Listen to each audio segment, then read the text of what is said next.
The wind hit the porch first. It rattled the loose board by the door, the one Elias Cain had promised himself he'd fix for 3 winters straight and never did.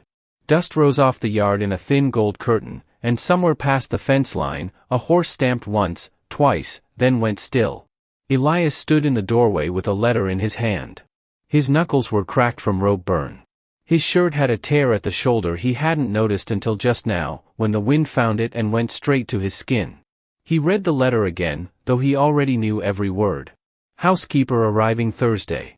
Paid through the county office. No questions asked, Mr. Cain. Just open the door.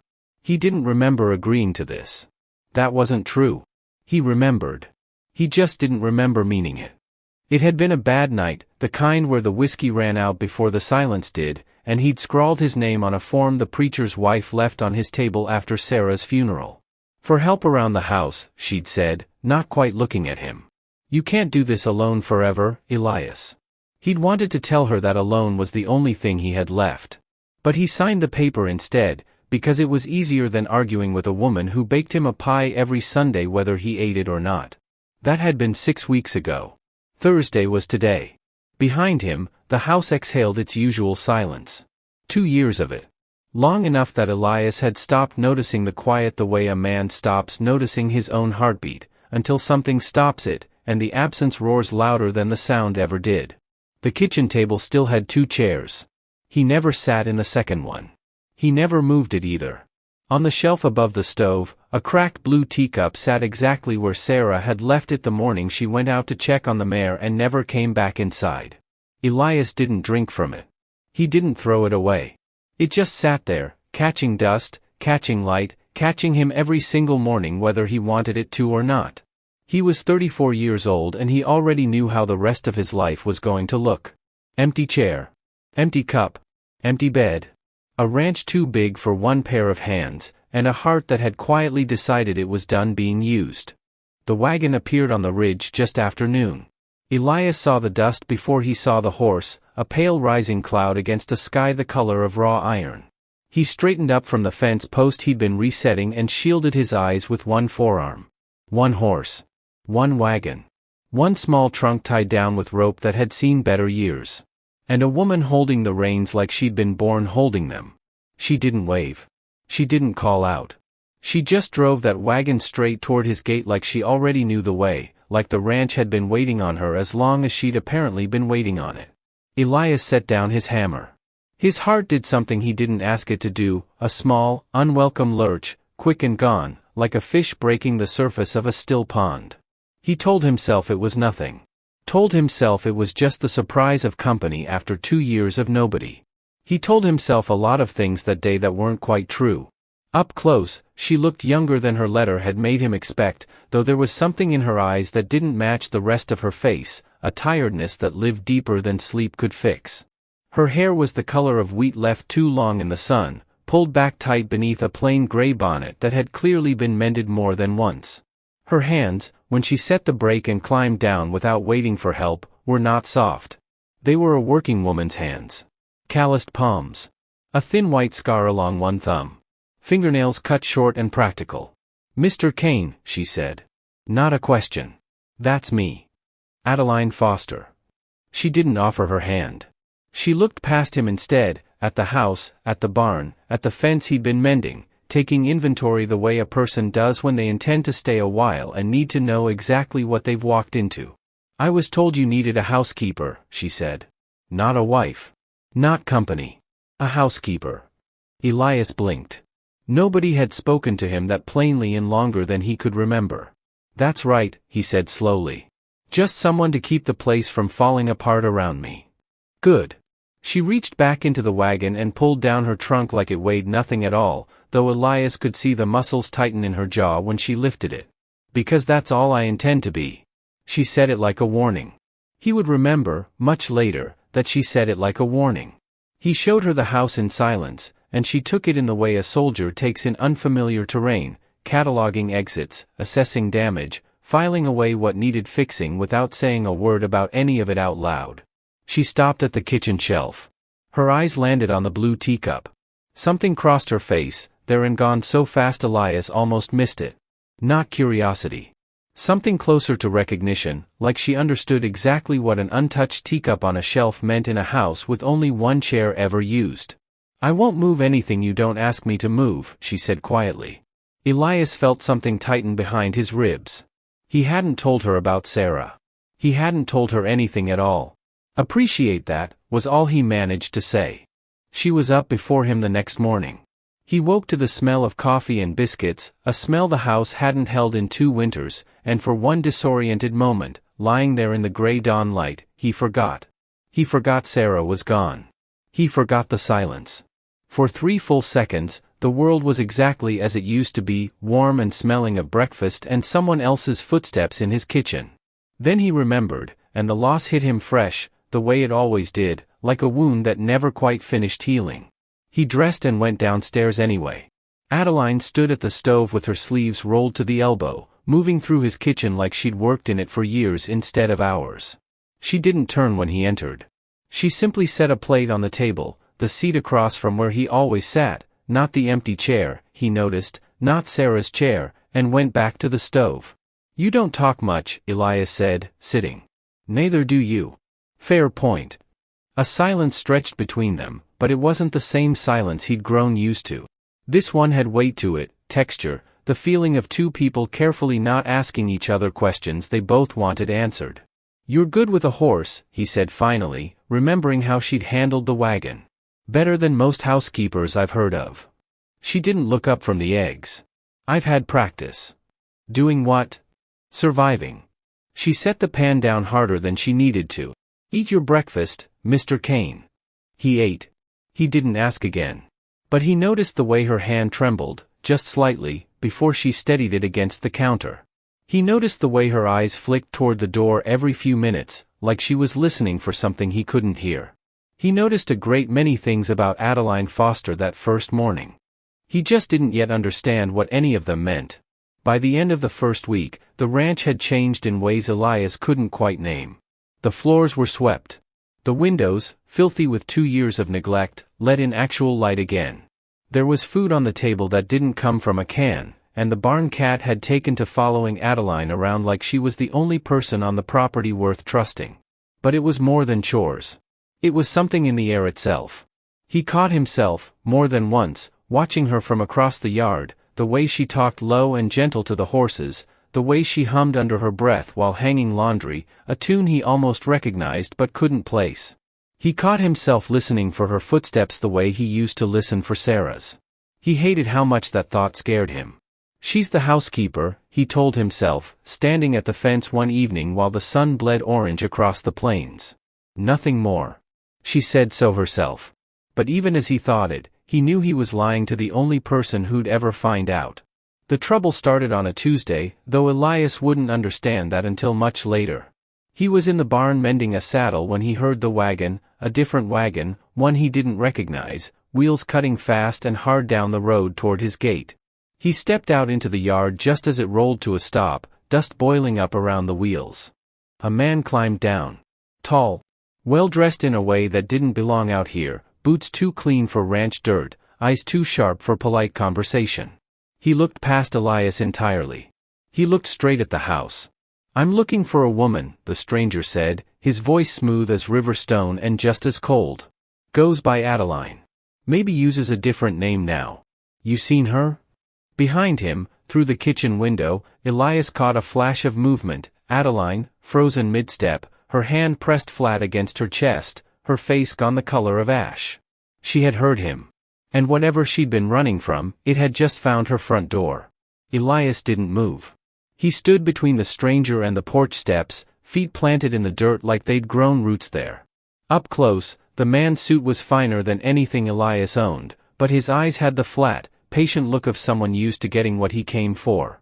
"Never heard the name," Elias said. It wasn't quite a lie. Not quite the truth either. The stranger's gaze slid past him again, toward the window, toward the shape that had already vanished from it. A faint smile touched his mouth, the kind that never reached the eyes. "Funny," he said. "Because somebody in that kitchen just dropped a plate." Sure enough, from inside the house came the unmistakable clatter of porcelain hitting a wood floor. Elias didn't flinch. He'd spent 2 years learning how to keep his face still over far worse. "Housekeeper's clumsy," he said. "First week on the job." The man studied him a long moment, the kind of look that weighed a person and found them wanting, or maybe just undecided. Then he reached into his coat and withdrew a small photograph, holding it out like bait. Elias looked at it because refusing would have told the man more than looking did. It was her. Younger, maybe 2 years younger, hair loose around her shoulders, standing beside a man in a fine coat with his arm wrapped tight around her waist, too tight, Elias thought, the kind of tight that wasn't about love at all. "Wife," the stranger said. "Left home without so much as a note. Her husband's worried sick." "That's so. That's so." The man tucked the photograph away. "There's a reward, Mr. Cain. Substantial one. Man like you, working a ranch alone, money like that could fix a lot of broken fences." Elias felt something cold settle low in his stomach, something that had nothing to do with the man's offer and everything to do with the photograph still burned behind his eyes. Adeline's face in it hadn't looked like a runaway wife. It had looked like a woman standing very still and trying not to be noticed.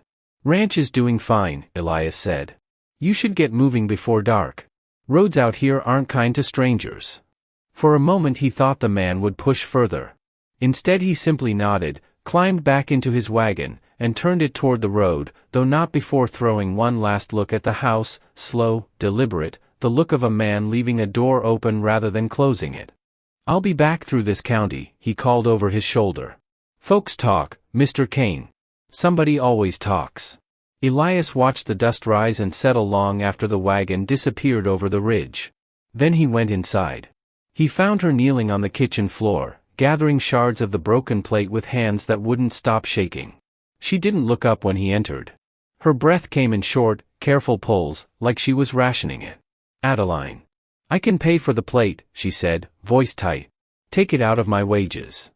I don't care about the plate." She finally looked up, and what Elias saw in her face stopped whatever he'd been about to say next. It wasn't fear exactly. It was older than fear, worn smooth by practice, like a woman who had learned long ago that fear didn't help and hiding it helped even less. "You should have told him I was here," she said quietly. "It would have been easier." "Easier for who?" "For you." She set the broken porcelain pieces on the table, one by one, with a steadiness that seemed to cost her everything she had.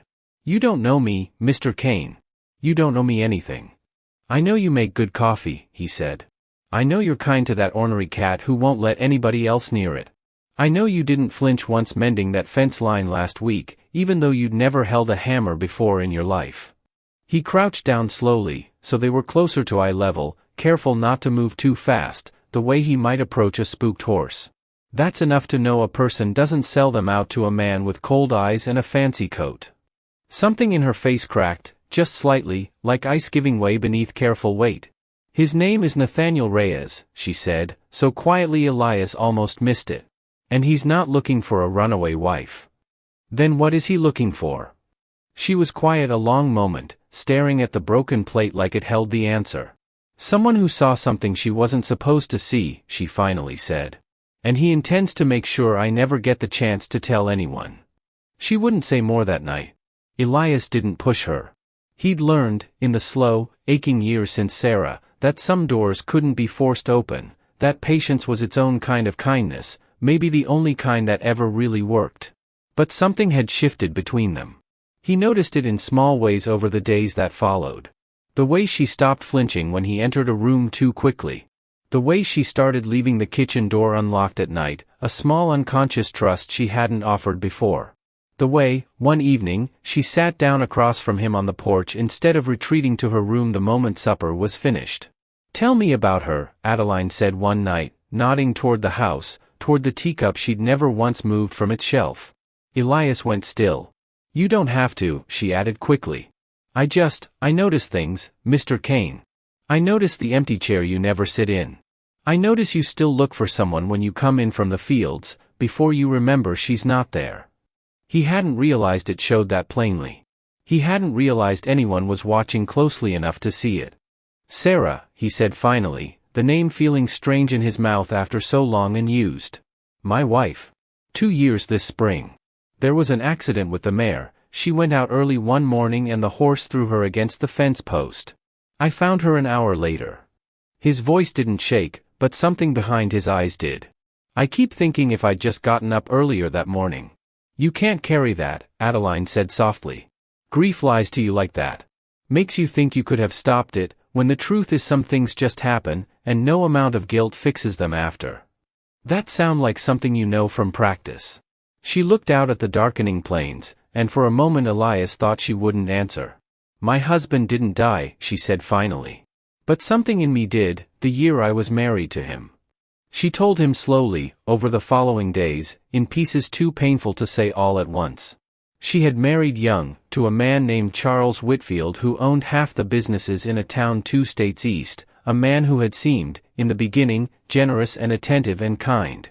It took her nearly a year to understand that his kindness had strings attached to every single act of it, and another year to understand that the strings had become chains. She had seen something, the week before she ran. Ledgers that shouldn't have existed. Names of men who disappeared owing Charles money, men whose families never heard from them again. She hadn't meant to find them. She'd simply opened the wrong drawer looking for a letter opener, and her whole world had cracked open along with it. "I took what money I could find," she said, "and I left in the night, and I haven't stopped moving since." Nathaniel Reyes works for Charles. He's not looking for a runaway wife, Mr. Cain. He's looking for a woman who knows exactly what her husband has done, and Charles cannot afford for that woman to keep breathing. Elias felt something harden in his chest, something that hadn't stirred in 2 long years, not grief this time, but a fierce, protective anger that surprised him with its force. "You're safe here," he said. "Nobody's safe around me," she said. "That man will come back. And when he does, he won't come alone. Let him bring the whole county." Elias's voice was low and steady, steadier than he felt. "You're not going anywhere, Adeline. Not unless you want to." For the first time since she'd arrived, she looked at him without any wall behind her eyes at all. "Why would you do that?" she whispered. "You barely know me." He thought about the empty chair. He thought about the teacup gathering dust. He thought about how, for the first time in 2 years, the house had stopped feeling like a place he was simply enduring and started feeling, impossibly, dangerously, like somewhere he wanted to stay. "Maybe I know you better than you think," he said quietly. "Maybe I've been watching you as closely as you've been watching me." The days that followed carried a strange, fragile beauty, the kind that comes from 2 wounded people slowly, carefully, choosing to trust again. She taught him to laugh again, in small unexpected bursts, over burnt biscuits and a barn cat who refused to catch a single mouse despite months of practice. He taught her, without ever saying it outright, that not every man's hands were something to fear, that some hands only knew how to build things, mend fences, hold a door, and never once close around anything that wasn't offered freely. One evening, mending a torn shirt sleeve by lamplight, she looked up and caught him watching her. Neither of them looked away. "Mr. Cain," she said softly. "Elias," he corrected. "I think you've earned that by now." "Elias." She said it like she was testing the shape of it, the weight of it, the way it settled between them at the table. "I think I need to tell you something, and I think you need to hear it before this goes any further." His heart caught. "All right. I lied to you," she said. "The day I arrived. I told you I only meant to be a housekeeper. Nothing more." Her hand stilled in her lap. "That was never entirely true. I think some part of me knew, the moment I saw this ranch, that I was going to fall for it. And for you. And I was so frightened of that, because everything I've ever loved has been taken from me, one way or another." Elias reached across the table, slow and careful, and took her hand in his. "Nothing's taking you from me," he said. "Not while I've got breath in my body to stop it." It was the wrong thing to promise. He would understand that soon enough. Because 3 days later, in the gray hush just before dawn, Elias woke to the sound of hoofbeats, many of them, moving fast, moving deliberate, closing in on the house from every direction at once. And when he looked out the window, his blood went cold. Nathaniel Reyes hadn't come back alone. He'd brought 6 armed men with him, and standing beside his horse, unmistakable even in the half-light, was a man in a fine dark coat Elias recognized immediately from a photograph he could not forget. Charles Whitfield had come for his wife himself. Elias was out of bed before the second thought finished forming. Adeline. His voice was low, urgent, already moving toward the window again. "Adeline, wake up now." She was in the doorway before he even finished saying her name, hair loose around her shoulders, eyes already wide with the particular alertness of someone who has spent 2 years sleeping with one ear listening for exactly this sound. She didn't ask what was happening. She already knew. "How many?" she said. 7. Reyes and 6 others. He swallowed hard. "And Charles." Something in her face went perfectly still, the stillness of a person standing at the edge of a cliff they've been running from their whole life, finally looking straight down into it. "He never comes himself," she whispered. "He always sends men to do it. If he's here, then he means to finish it himself," Elias said. "I understand." Outside, the hoofbeats slowed. Elias risked a glance through the curtain and saw the riders forming a loose half-circle around the front of the house, rifles resting easy across their laps, the casual confidence of men who had done this kind of work more times than they could count. Charles Whitfield sat his horse at the center of them, unhurried, almost bored, like a man arriving to collect a debt rather than a life. "Adeline Whitfield," he called out, his voice carrying easy across the yard, cultured and cold. "I know you're in there. Come out, and nobody on this ranch needs to get hurt. Stay hidden, and I promise you, they will." Elias felt Adeline's hand close around his arm, gripping hard enough to bruise. "He'll do it," she said, barely audible. "Elias, he will burn this house down around you and call it an accident. You don't know what he's capable of."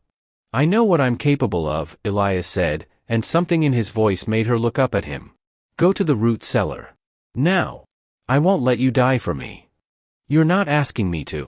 He pressed something cold and heavy into her hands, his father's old revolver, the one he kept loaded in the drawer beside the bed and hadn't touched since the day he buried it there alongside every other reminder of violence he'd hoped never to need again.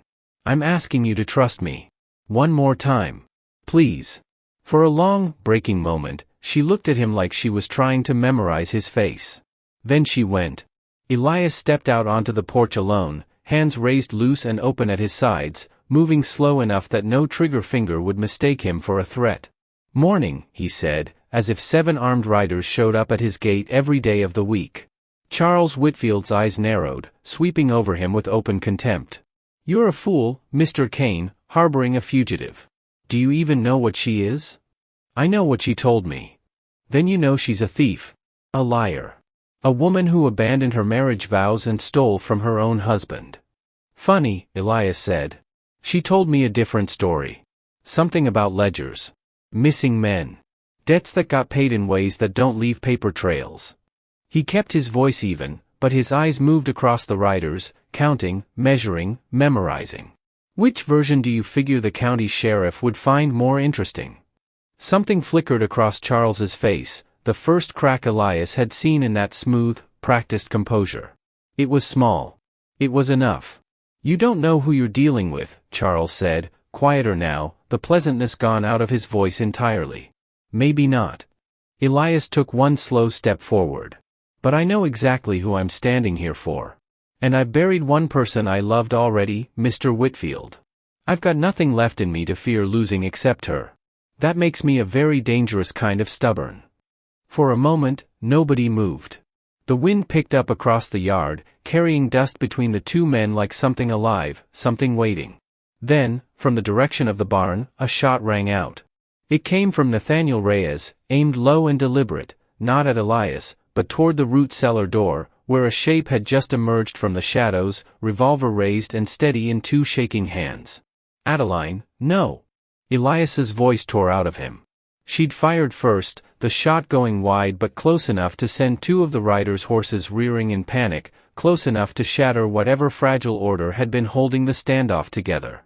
In the chaos that followed, Elias moved without thinking, closing the distance between himself and Charles Whitfield in 3 long strides and driving his shoulder into the man's chest, dragging him down off the horse into the dirt. Gunfire cracked somewhere behind him. A horse screamed. Someone shouted an order that got lost in the noise. Elias barely registered any of it.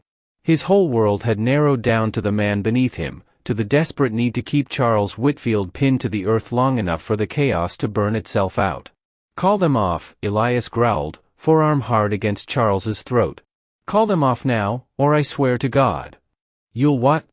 Charles wheezed, but there was real fear in his eyes now, the fear of a man who had spent his whole life ordering violence from a safe distance and had never once felt what it was to be this close to it himself. Ask him, Elias said, whether the sheriff 2 counties over might already have those ledgers. Whether a certain U.S. Marshal's office received a very detailed letter 3 weeks back, describing every missing man and every falsified account, sent by a woman who spent 2 years memorizing every page before she ever ran. Charles went white. Because it was true. Adeline had told Elias everything, 2 nights before, in a whisper across the kitchen table, how she hadn't just fled with money, but with knowledge, with proof, sent quietly to authorities the moment she'd found a town far enough away to trust the postmaster. The men behind Charles had heard it too. One by one, the riders lowered their rifles. Men who had signed on for a payday, not for federal charges tied to their own names. Nathaniel Reyes cursed under his breath, wheeled his horse around, and rode hard for the ridge without a backward glance. The others followed within moments, until only dust and silence remained where 7 armed men had stood. Charles Whitfield lay in the dirt of a ranch that wasn't his, beaten by a truth he could no longer outrun. This isn't finished, he spat. It is for you, Elias said quietly. Every county between here and the coast is going to know your name by winter. You can spend whatever's left of your fortune running from that, or you can spend it in a courtroom. Either way, you're never touching her again. He hauled Charles up by the collar and marched him toward the wagon still waiting by the gate, offering no gentleness, no mercy beyond the mercy of letting him leave breathing. Adeline was still standing in the yard when Elias turned back, the revolver hanging loose and forgotten in one hand, her whole body trembling with the aftershock of adrenaline finally draining away. Her eyes found his across the settling dust, and something in her face broke open completely, relief, disbelief, a grief and joy so tangled together that Elias couldn't tell where one ended and the other began. He crossed the yard to her without a word. She dropped the revolver in the dirt and stepped into him, and he wrapped his arms around her the way he hadn't held anyone in 2 long years, the way he'd honestly believed he might never hold anyone again. You could have died, she whispered against his chest. So could you. He pressed his face into her hair, breathing her in, steadying himself against the tremor still running through both of them. You fired that shot before I even had a chance to talk him down. I wasn't going to hide in a cellar while you faced them alone. She pulled back just enough to look at him, tears cutting clean lines through the dust on her cheeks. I told you. I fell for this ranch the day I arrived. I fell for you somewhere in the weeks after. I wasn't going to lose that to a coward hiding behind 7 armed men. Elias laughed, a real laugh, the kind that surprised him with how easily it came, how long it had been since his chest had felt light enough to hold one. Well, he said, brushing a strand of hair back from her face with a gentleness that belonged to a man who had learned, finally, that tenderness and strength were never opposites at all. I suppose I should tell you something too. What's that? I only ever asked for a housekeeper. His thumb traced slow along her jaw. But somewhere between the burnt biscuits and that stubborn barn cat and the way you looked at that teacup like you understood it without me saying a word, you went and stole something I never once meant to give away. Spring came early that year. The fence lines got mended properly, board by board, the 2 of them working side by side through long golden afternoons that stretched easy into evening. The kitchen shelf still held the blue teacup, dusted now, cared for, no longer a wound but a quiet kind of memory both of them had learned to hold with gentle hands. And beside it, a second cup had joined it, plain, simple, chipped slightly at the rim, but used every single morning without fail. The second chair at the table never sat empty again. On a warm evening in early June, with the whole sky bleeding soft gold and rose above the plains, Elias Cain stood in his own front yard and watched Adeline hang laundry on a line strung between 2 fence posts, humming that same half-remembered tune under her breath, sunlight catching gold in her hair. She looked up and caught him watching. She didn't look away this time. Neither did he. And somewhere behind them, on a shelf inside a house that had finally, truly become a home again, 2 teacups sat side by side in the afternoon light, one old, one new, both cared for, both belonging, exactly where they were always meant to be.